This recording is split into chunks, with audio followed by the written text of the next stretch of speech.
मूर्ति वहीं लगेगी जहां पे सुरेश कैत साहब ने आदेश किए थे। जो मध्य प्रदेश हाई कोर्ट की जो कमेटी थी, एडमिनिस्ट्रेटिव कमेटी, जहां पे ऑर्डर हुए थे। दुनिया की कोई ताकत उसे रोक नहीं सकती। हम लोग आएंगे और लगाएंगे, जिसके अंदर दम होगा वो हमें रोक लेगा, हमें कोई नहीं रोक सकता, ये बात है। मनुवादी मानसिकता को मानने वाले जो भी लोग होंगे वो कभी सच बोल ही नहीं सकते। चाहे आरएसएस वाले कुछ भी बोले, बाबा साहब की फोटो लगाएं दिखाने के लिए, कुछ भी करें, वो बाबा साहब से नफरत करते थे, नफरत करते हैं, नफरत करते रहेंगे जब तक उनकी ताकत रहेगी। ब्राह्मण धर्म ये है कि ब्राह्मणों की सेवा करने के लिए पैदा होते हैं, उनका कोई और लक्ष्य नहीं है दुनिया में। तो ये धर्म के मानने वालों के ऊपर सबसे बड़ा हमला अगर किसी ने किया तो वो बाबा साहब डॉक्टर भीमराव अंबेडकर ने किया। जिस धर्म की जड़ बुनियाद हिला दी एक अकेले व्यक्ति ने 1927 में मनुस्मृति जला के, और उसके बाद 1950 में भारत का संविधान रच के। जितने भी मनुवादी विचारधारा के लोग थे उन्होंने बाबा साहब के ऊपर प्रेशर बनाया। ये उनका योगदान था कि आप एक वोट का अधिकार मत दो, महिलाओं को पुरुषों के बराबर मत रखो। ये उनके ऊपर दबाव बनाए गए जो मेंबर्स थे बहुत सारे। बाबा साहब ने इतने कम टाइम में, किसी की और औकात नहीं थी इतने कम टाइम में इतना अच्छा संविधान लिखने की।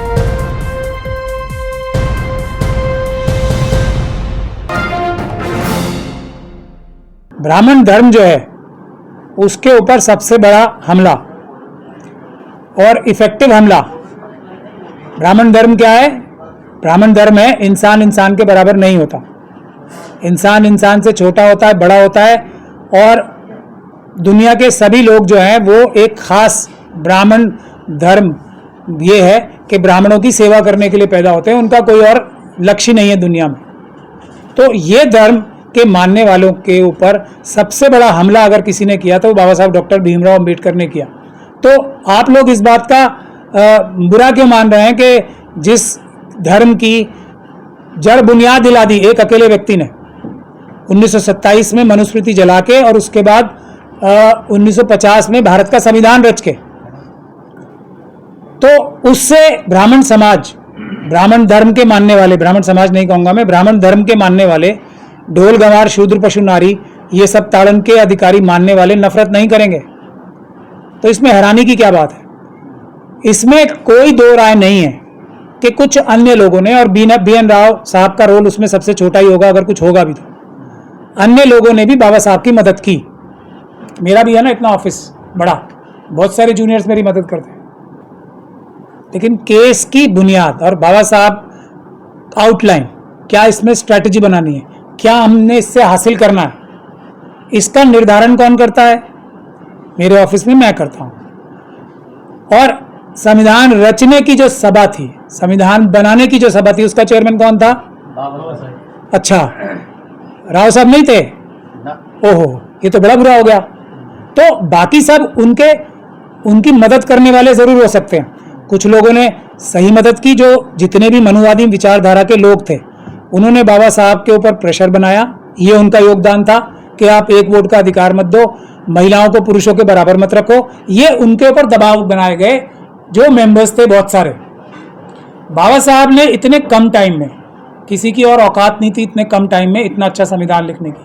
तो इतने कम टाइम में इतना विरोध भी झेला, इतने जो कंफ्यूजन करने के तरीके थे कि अब पढ़े लिखों के अलावा जो लोग क्या कुर्सी बनाते हैं और खेत में हल चलाते हैं उनको भी वोट दोगे तुम, ये सब भी झेला, और सबको बराबर का एक वोट दिया। किसी और की औकात थी करने की काम? सब लोग तो विरोध कर रहे थे, ज्यादातर लोग कर रहे थे, नहीं कर रहे थे। ये लोग कहते हैं कि संविधान बदल देना चाहिए, ये गलत है संविधान। अब कहने लगा संविधान BN राव ने लिखा जो कि ब्राह्मण है। इन लोगों को समझ में नहीं आ रहा ना करना क्या। अब आप लोग कंफ्यूज हो, मुझे तो कोई कंफ्यूजन होती नहीं है। मनुवादी मानसिकता को मानने वाले जो भी लोग होंगे वो कभी सच बोल ही नहीं सकते। उनका बोलना वो होता है जो वक्त के आधार पे, और इतनी उनकी अकल होती है, जैसा आपने ही पकड़ लिया उनकी इतनी बड़ी कमी। कभी कह रहे हैं संविधान बदलना है और कभी कह रहे हैं संविधान अच्छा है। बाबा साहब ने नहीं लिखा, ब्राह्मण ने लिखा। चलो जो भी जिसने भी लिखा है, तो अच्छा है या बुरा है दोनों में से ये तय नहीं करना। लेकिन ये सब झूठ की बुनियाद पर है ना। उनके जबान पे जो पहला झूठ आ जाएगा कि जैसे इस वक्त मेरे चेहरे पे रोशनी नहीं पड़ रही, तो वो बोलेंगे रोशनी नहीं अंधेरा पड़ रहा है, ऐसे झूठ बोलते हैं। इनके पास कोई बुद्धि थोड़ी होती है, इनके पास छल कपट होता है, झूठ बोलने की शक्ति होती है और आंखों में घुस के झूठ बोलने की शक्ति होती है, और कुछ नहीं है इनके पास। कोई भी इनोवेटिव चीज नहीं कर सकते। हाँ, ये रट्टा जरूर मार सकते हैं। शशि थरूर जी है ना, ये मनुवादी मानसिकता के हैं, रट्टा कितना अच्छा मारेंगे, लेकिन उनकी बात, जिससे वो बात कर रहे हैं वही नहीं समझ पाएगा उनकी बात, क्योंकि क्लैरिटी ऑफ थॉट नहीं है। तो बताने वाला व्यक्ति, बाबा साहब ने इतनी सिंपल लैंग्वेज में इतना अच्छा संविधान लिख दिया, ये बात उनके गलत से उतर सकती है क्या कभी? पूरी दुनिया में बाबा साहब की प्रतिमाएं लग रही हैं, आप चाहते हो कि वो बात इसको हजम कर लें, ऐसा नहीं होगा। तो जहां जहां उनकी ताकत लगेगी, जब तक उनकी ताकत चलेगी, वो कोशिश करेंगे एक ही व्यक्ति को रोकने की, और वो है बाबा साहब डॉक्टर भीमराव अंबेडकर। ग्वालियर के बारे में भी मैं आपको साफ कर दूं, मैंने वादा किया हुआ है, मूर्ति वहीं लगेगी जहां पे सुरेश कैत साहब ने आदेश किए थे। जो मध्य प्रदेश हाईकोर्ट की जो कमेटी थी, एडमिनिस्ट्रेटिव कमेटी, जहां पे ऑर्डर हुए थे, दुनिया की कोई ताकत उसे रोक नहीं सकती। हम लोग आएंगे और लगाएंगे, जिसके अंदर दम होगा वो हमें रोक लेगा, हमें कोई नहीं रोक सकता, ये बात है। पर आदेश के बाद भी नहीं लग पाई ना मूर्ति, तो वापस होगी देखिए। तो अच्छा है ना, अच्छा है ना। एक बार मनुवादियों ने फिर अपना कानून तोड़ने का स्टेप ले लिया, और हम कानून तोड़ने वालों को पकड़ के जेल में भिजवाने का काम एक बार फिर कर पाएंगे, तो मैं तो इसे आपदा में अवसर देख रहा हूं। इन सभी लोगों को हम जेल भी भिजवाएंगे, ये बात से निश्चिंत रहें, बिल्कुल निश्चिंत रहें।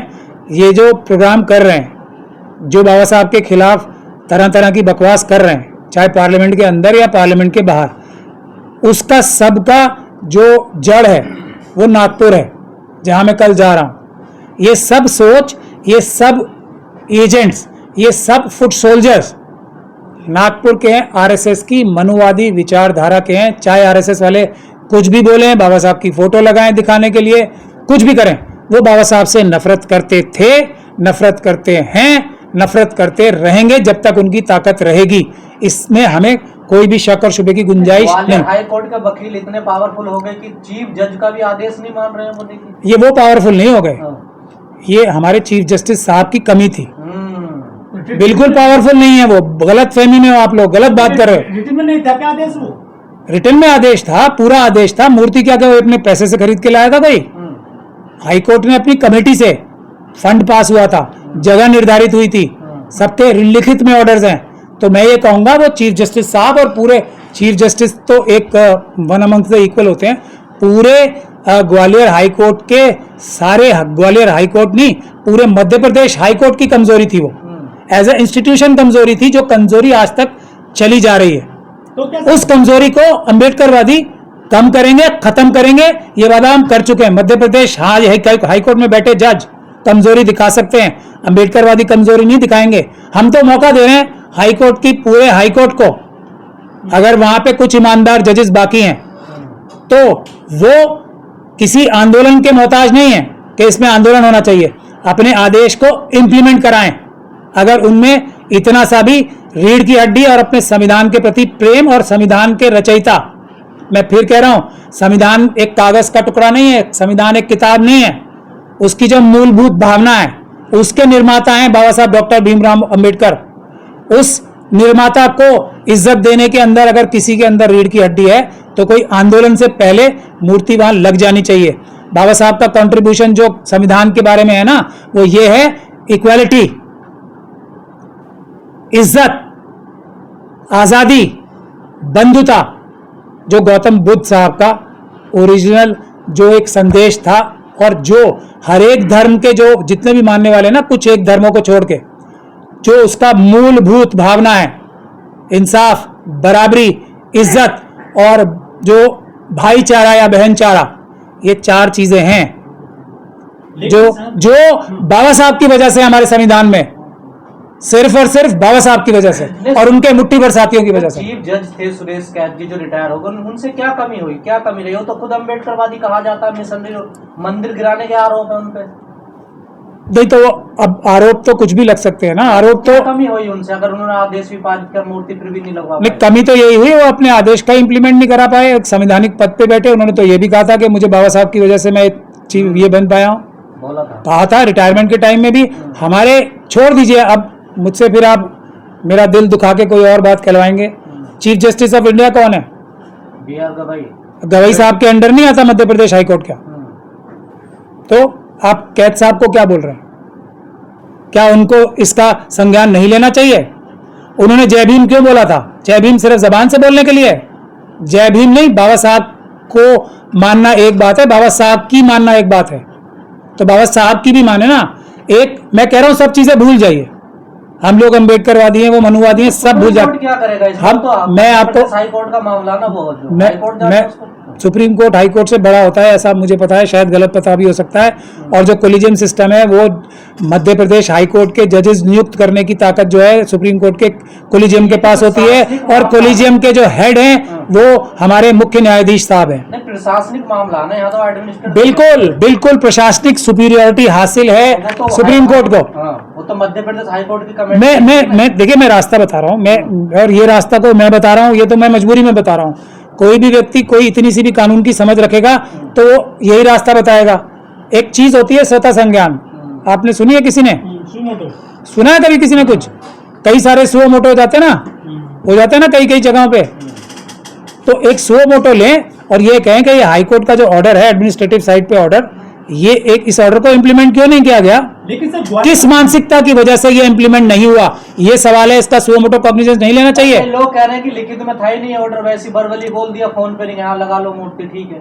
ये भी तो कहा जा रहा है। किसने कहा है ये? ऐसी बातें भी आ रही हैं। किसने कहा है? मनुवादियों के अलावा किसी ने कहा है? तो फिर ऑर्डर सामने आया क्यों नहीं? जैसे आपने कहा इम्प्लीमेंट नहीं वो होता है। कैद साहब से पूछो क्यों नहीं दे रहे वो ऑर्डर, या आप आरटीआई लगाओ, आपको ऑर्डर मिल जाएगा। तो सर जो ग्वालियर की बार एसोसिएशन है वकीलों की, वो जज पर भारी पड़ गई है क्या? ज्यादा ताकतवर है बार एसोसिएशन नहीं, मुट्ठी भर मनुवादी लोग, और उनके साथ है पूरी आरएसएस, उनके साथ है पूरी बीजेपी, उनके साथ है केंद्र सरकार पूरी, उनके साथ है पूरी मध्य प्रदेश सरकार।